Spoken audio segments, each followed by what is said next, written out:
GST தொடர்பான திரைத்துறையினரின் நியாயமான கோரிக்கையை நிறைவேற்ற வேண்டும் என நடிகர் கமல்ஹாசன் தெரிவித்துள்ளார். இந்தி திரைப்படங்களுக்கும் மாநில மொழி திரைப்படங்களுக்கும் ஒரே விதமான வரி விதிப்பு என்பதை ஏற்றுக்கொள்ள இயலாது என்று அவர் கூறியிருக்கிறார்.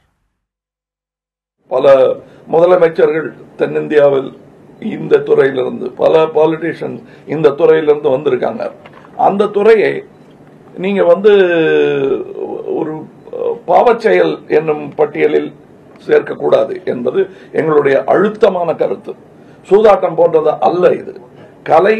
கலையின் பலம் கலாச்சாரத்திற்கு எந்த அளவு தேவை என்பது நான் உங்களுக்கு சொல்லித் தர வேண்டியதில்லை. நீங்களும் கலையும் இணைந்தே சமுதாயத்தை செதுக்கிக் கொண்டிருக்கிறீர்கள் என்பது நாடறிந்த உண்மை, சரித்திரம் அறிந்த உண்மை. செய்தியை மற்றவர்களுக்கு கொண்டு சேர்க்கும் ஒரு ஊடகமோ ஒரு இதுவோ எவ்வளவு நாட்டுக்கு தேவையானதோ அந்த அளவுக்கு முக்கியமானது கலையும் கலை சம்பந்தப்பட்டதும். இதை சரியாக பயன்படுத்திய அரசியலும் தவறாக பயன்படுத்திய அரசியலும் உலக சரித்திரத்தில் நம்ம பார்த்திருக்கோம். இப்ப நாங்க பேசுறதெல்லாம் அது இல்லைங்க. நீங்க 28% அமெரிக்கன் படத்துக்கும்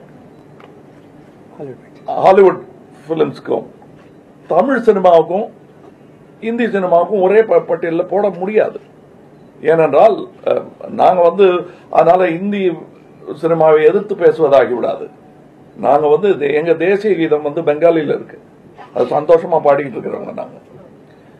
அதனால எங்களுக்கு அந்த தேசத்தின் ஒருமைப்பாடு அதெல்லாம் பத்தி எங்களுக்கு ஆர்வம் உண்டு. அதே நேரத்தில் யாரால் எது சாத்தியம் என்பதை தெரிந்து கொண்டு அரசு இந்த முடிவை எடுக்க வேண்டும் என்பது எங்கள் விண்ணப்பம் கூட இல்லை, முறையீடு.